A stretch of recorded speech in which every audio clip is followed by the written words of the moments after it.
माहौल क्या रहेगा, किसके पक्ष में रहेगा इस बार? समीर महंती या विद्युत बरण महतो, क्या रहेगा माहौल आप लोग? ये तो समय बताएगा। हम लोग मैं तो केवल यही कहना चाहूँगा कि जो राष्ट्र हित में है मैं उसे देख करके ही वोट दूंगा।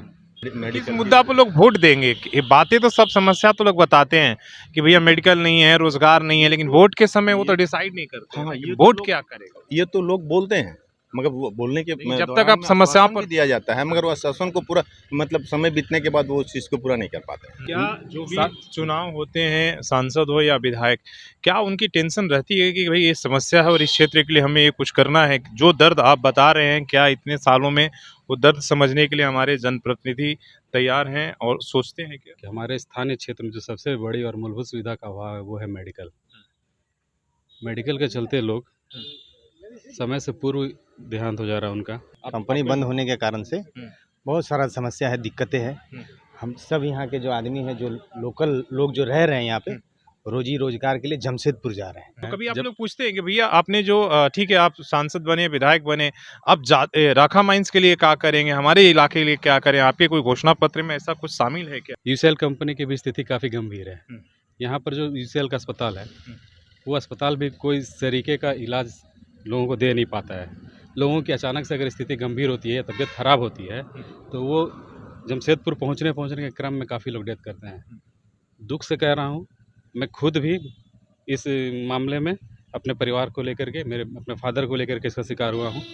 और दुर्भाग्य है कि इस क्षेत्र में जितने भी कॉपर के माइंस है वो इसलिए बंद पड़ा हुआ कि उसका लीज का नवीकरण नहीं हो रहा है। ये कौन कर रहा है, मतलब राज्य सरकार करेगा? राज्य सरकार की जिम्मेवारी है। नमस्कार, सोशल संवाद में स्वागत है। मैं शशि भूषण। अभी हम लोग चुनावी यात्रा पर हैं और ये जो जगह है, जो आप ये सड़क देख रहे हैं, ये जमशेदपुर शहर से लेकर और इधर डुमरिया और उड़ीसा को जोड़ता है। ये मुख्य मार्ग है और अभी हम लोग राखा माइंस इलाके में खड़े हैं। पूरी इस क्षेत्र में यूरेनियम निकलती है। आप ये जो पहाड़ियाँ देख रहे हैं, यूरेनियम जैसे खनिज पदार्थ यहाँ पर निकलता है। और कभी यहाँ पर जो राखा माइंस हुआ करता था, काफ़ी अपने माइनिंग के ये क्षेत्र एक तरह से खुशहाल क्षेत्र था, लेकिन पिछले कई सालों से माइंस बंद होने से पूरा शहर एक तरीके से जो है उजाड़ हो गया है। लोगों का दर्द है कि इतने सालों के बाद भी माइंस क्यों नहीं शुरू हुआ।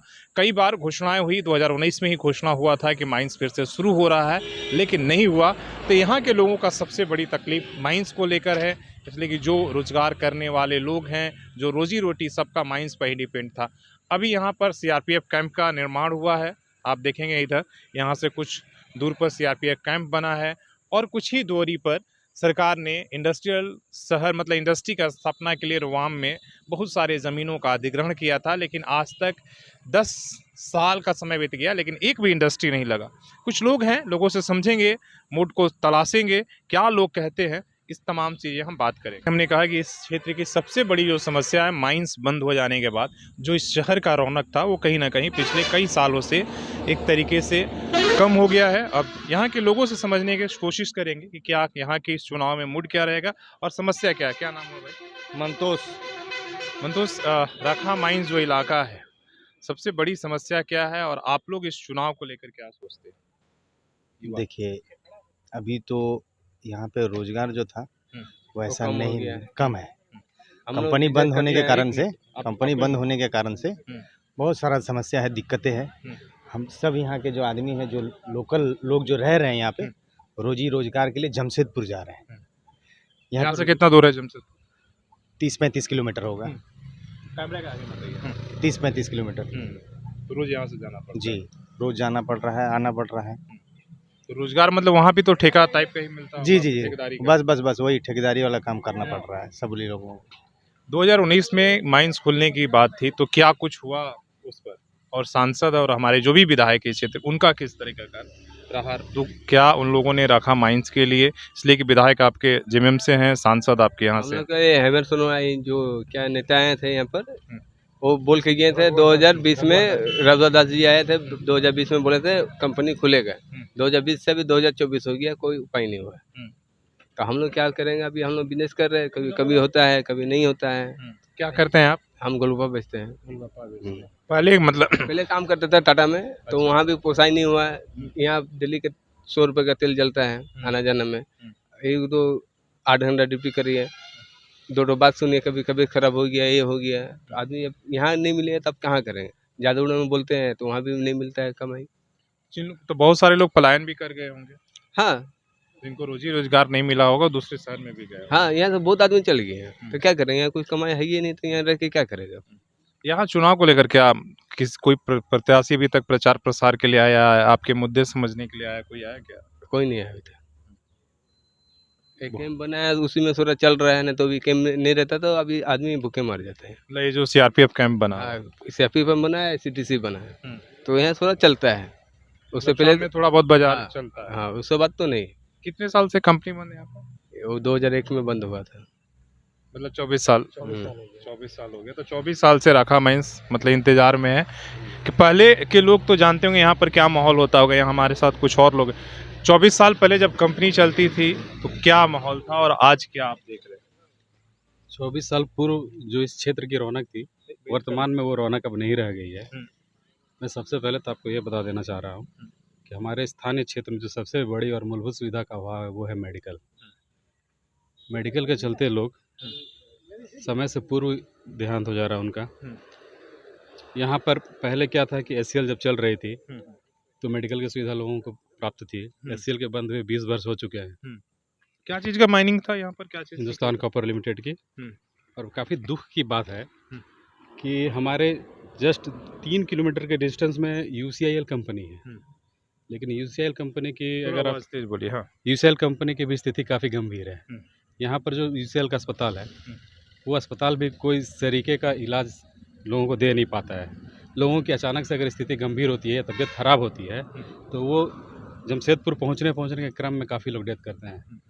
दुख से कह रहा हूँ, मैं खुद भी इस मामले में अपने परिवार को लेकर के, अपने फादर को लेकर के इसका शिकार हुआ हूँ। 9वां महीना में मेरे फादर की डेथ हुई अचानक से। उनको हार्ट अटैक हुआ था। मैं यूसीआईएल से दवा वगैरह ले करके, जो कि पर्याप्त नहीं था, टीएमएच की ओर जा रहा था। डिस्चार्ज कर दिया सुविधा के अभाव में। मैं टीएमएच की ओर लेके जा रहा था, मैं अस्पताल तक नहीं पहुंच पाया। ये काफ़ी दुखदायी बात है और ये यहाँ के अधिकांश लोगों के साथ ये समस्या है, जो मेडिकल की समस्या है, जिसको पूर्ण नहीं किया जा सका है अब तक। यहाँ पर कोई सा नर्सिंग होम तक उपलब्ध नहीं है। क्या जो भी चुनाव होते हैं, सांसद हो या विधायक, क्या उनकी टेंशन रहती है कि भाई ये समस्या है और इस क्षेत्र के लिए हमें ये कुछ करना है? जो दर्द आप बता रहे हैं, क्या इतने सालों में वो दर्द समझने के लिए हमारे जनप्रतिनिधि तैयार हैं और सोचते हैं क्या? चुने गए जनप्रतिनिधि हम लोगों के समक्ष आते हैं, हम लोगों के द्वारा ये बात उनको बताया जाता है, परंतु वर्तमान तक मैं खुलेआम कहता हूँ 20 वर्ष हो चुकी है, मेडिकल की वर्तमान तक कोई सी भी सुविधा यहाँ उपलब्ध नहीं है और इस पर किसी तरह का कोई कार्य भी नहीं किया गया है। वोट तो आप देने जाएंगे ही? निश्चित तौर पे जाऊँगा। और यही कहीं ना कहीं वोट तो लोग देंगे ही देंगे, चलो समस्या का समाधान करो ना करो। वो मेरा मौलिक अधिकार है, मैं ज़रूर दूंगा। वोट देना मेरा मौलिक अधिकार है, मैं राष्ट्र हित में वोट जरूर दूंगा। लेकिन सवाल भी तो पूछना आपको होगा, अगर इस चुनाव में मान लीजिए कैंडिडेट आएंगे, अभी तक तो कोई आया नहीं आपके यहाँ। नहीं, अभी तो प्रचार वगैरह लोग कर रहे हैं। तो कभी आप लोग पूछते हैं कि भैया आपने जो ठीक है आप सांसद बने, विधायक बने, अब राखा माइंस के लिए क्या करेंगे, हमारे इलाके के लिए क्या करें? आपके कोई घोषणा पत्र में ऐसा कुछ शामिल है क्या? देखिए 2019 में यहाँ पर राखा माइंस को लेकर के भूमि पूजन हुई थी, लेकिन वर्तमान तक ये माइंस खुली नहीं। उसका कारण जो हम लोगों के समक्ष आया है, हमारे क्षेत्र में डबल इंजन की सरकार नहीं है। वो सबसे बड़ा मूलभूत कारण बना कि भूमि पूजन हुआ। भूमि पूजन होने के बाद स्थानीय सरकार जो इस बार अपना ध्यान नहीं दी। ये सबसे बड़ा कारण हुआ कि चाह करके भी भूमि पूजन होने के बाद में भी पर्यावरण की समस्या एवं अन्य समस्याओं को लेकर के यहाँ पर कंपनी खुल नहीं पाई। उसका दंश लोग झेल रहे हैं। यहाँ के जो स्थानीय लोग हैं, लोग जमशेदपुर जाते हैं, टिस्को में मजदूरी करते हैं और वहाँ से सुबह निकलते हैं 6 बजे, आते हैं 10 बजे। वो अपने परिवार के लोगों को समय नहीं दे पाते हैं। वे अर्न करते हैं 12 से 15 हज़ार। उनका आने जाने में जो पैसा लगता है वो अपने परिवार का भरण पोषण तरीके से नहीं कर पा रहे हैं। ये सुविधा अगर यहाँ उपलब्ध रहती तो उनको कुछ पैसे बचते हुए अपने बच्चे के बारे में सोच सकते। अगर बगल में मिल जाता तो हम इतना दूर परिवार के साथ रह सकते। ये सारे कुछ वो लोग नहीं कर पाते हैं। ये भी एक तकलीफ है। यहाँ पर सोर्स ऑफ इनकम की कमी है। वो तो दिख रहा है। इसलिए अभी तक जितने लोगों से बात हुआ, युवाओं से, सबका इनका यही करना है। माहौल क्या रहेगा, किसके पक्ष में रहेगा इस बार, इंडिया या बीजेपी? समीर महंती या विद्युत बरण महतो, क्या रहेगा माहौल आप लोग? ये तो समय बताएगा। हम लोग, मैं तो केवल यही कहना चाहूँगा कि जो राष्ट्र हित में है मैं उसे देख करके ही वोट दूंगा। तो राष्ट्रहित तो आजकल मोदी जी के नाम पर लोग ढूंढ मैंने रहे हैं। आपको बता दिया है, ये तो तो अंडरस्टैंडिंग कैंडिडेट मतलब ये नहीं है आप लोगों के लिए, मायने ये- अंडरस्टैंडिंग है। राष्ट्र हित में जो उचित होगा वो मैं करूँगा। चलिए, तो इन्होंने राष्ट्रहित में बताया। आपके लिए भैया क्या रहेगा, विद्युत बरण महतो या समीर महंती में से, दोनों में से क्या लग रहा है, कौन आपकी समस्या हल करेगा? देखिए ये तो आने वाला समय बताएगा हम्म। कौन सही रहेगा क्या रहेगा। अब तो समय आ गया है ना, करेंगे हम लोग। अभी निर्णय नहीं किए। नहीं, चलिए ठीक है।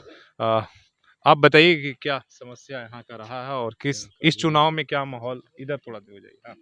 क्या रहे, क्या नाम हुआ आपका? गणेश छत्री।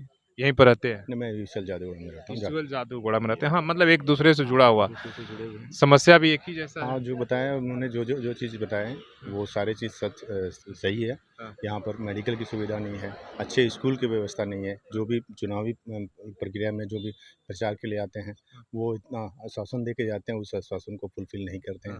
हाँ, वही हमने देखा है यहाँ पे लोगों का। जो लोग सांसद जी यहाँ आते हैं? सांसद जी आए हैं, एक आध बार आए हैं, देखे हैं, मिले उनसे, है ना। उनको ये होना चाहिए कि भाई इनके मूलभूत जो ज़रूरत की आप चीज़ है। लोग धीरे धीरे बहुत बोल रहे हैं, क्या दिक्कत है, डर के बोल रहे हैं क्या? नहीं, डर की बात नहीं, ऐसे वैसे ही हाँ। हम इतना ही बोलते हैं इतना ही इसलिए। बोलते हैं, हाँ, डर के मत बोलिए। नहीं, डरने की बात नहीं। पता नहीं, यहाँ और भी बहुत सारी सुविधा होनी चाहिए। यहाँ की दिनचर्या जो है, आज देख रहे हैं कि थोड़ा लोगों के बीच में चहल-पहल है। नहीं, ये सीटीसी कैंप और सीआरपीएफ कैंप खुलने के बाद यहाँ का कुछ थोड़ा माहौल बदला है। थोड़ा माहौल में परिवर्तन आया है ना। लोगों का भीड़ दिखने को मिल रहा है ना। मगर ज़रूरतें जो है यहाँ के, और जो मूलभूत ज़रूरत हैं, जैसे मेडिकल की, है ना, किस मेडिकल मुद्दा पर लोग वोट देंगे? ये बातें तो सब, समस्या तो लोग बताते हैं कि भैया मेडिकल नहीं है, रोजगार नहीं है, लेकिन वोट के समय वो तो डिसाइड नहीं करते हैं हाँ, ना कि ये तो वोट लोग- क्या करेगा। ये तो लोग बोलते हैं, मगर वो बोलने के लेकिन जब तक दौरान आप में समस्याओं आश्वासन पर भी दिया जाता है, मगर वो आश्वासन को पूरा, मतलब समय बीतने के बाद वो उस चीज़ को पूरा नहीं कर पाते हैं। तो कैंडिडेट कैसे आपके गंभीरता को लेगा? जब तक आप अपने समस्याओं को लेकर ये नहीं करेंगे तब तक कैसे होगा? आप बताइए भैया, आप तो यहाँ का स्थानीय नेता भी हैं और ये भी है। समस्या पर पहले बताइए, हम वोट आपको नहीं पूछेंगे आप किससे। राखा को पिछले 10 सालों में या 20 सालों में क्या मिला? 10 साल से तो आप लोग के साथ जी। हैं। देखिए, दुर्भाग्य है कि यहाँ इस माइंस को खोलने के लिए, राखा कॉपर माइंस को 2019 में इसका शिलान्यास किया गया था।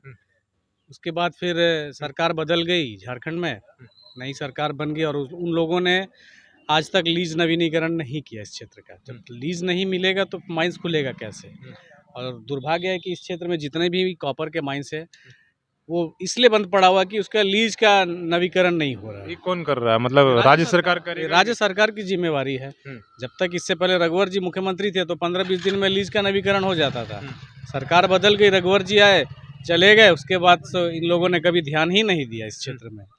और दूसरी समस्या, यहाँ पर एक अच्छा स्कूल नहीं है, क्योंकि यहाँ एक सेंट्रल स्कूल है एटॉमिक एनर्जी, और उसमें आउटसाइडर्स के बच्चों का एडमिशन नहीं होता है, सिर्फ एम्प्लॉय का या जो भारत सरकार के एम्प्लॉय हैं उनका। अगर कहीं 2-4 सीट बच गया तभी किसी का। अभी लोकल का हो गया तो। जी।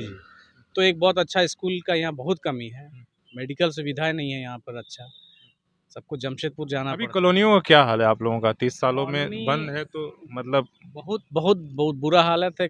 कॉलोनी के अंदर ना सड़क है ना नाली है, टूटा फूटा सड़क, वैसे ही का वैसे जो आज से 30-40 साल पहले जो था हालत, वो पूरा टूट गया है, बिखर गया है। आदमी बस रह रहे हैं, जी रहे हैं वहाँ पर, जैसे कोई ऑप्शन नहीं है। कोई नहीं। बहुत सारे लोग पलायन भी कर गए। हाँ, मैक्सिमम लोग पलायन कर गए। अब तो कॉलोनी में क्या है, सारा कॉलोनी चूरा, छत वगैरह टूट गया है। अब तो बाहर से कौन कौन लोग आके रह रहे हैं, बहुत गरीब तबके के लोग अब रह रहे हैं कॉलोनी में, क्योंकि जिनका कहीं रहने का आश्रय नहीं था वही लोग अब ज़्यादातर आदमी यहाँ रह रहे हैं। रोजगार ही नहीं रहेगा अगर 20-25 सालों से अगर कंपनी बंद रहेगा तो क्या होगा? ये तो सोचने का ही है। तो आप ये राखा माइंस, तमाम लोगों से हम बातचीत करने की कोशिश कर रहे थे और आप सुन रहे, आगे भी लोगों की राय लेंगे। हालांकि आपको पता है कि यहाँ अपनी समस्याओं को लेकर बहुत कम लोग वोकल होते हैं, लेकिन जब आप जन समस्याएं देखेंगे तो आपको लगेगा कि समस्या समस्या ही है और कौन सा समाधान करें और कौन सा जो है किस पर हम बात करें। इसलिए कि सबसे बड़ा जो है रोजगार का मुद्दा होता है।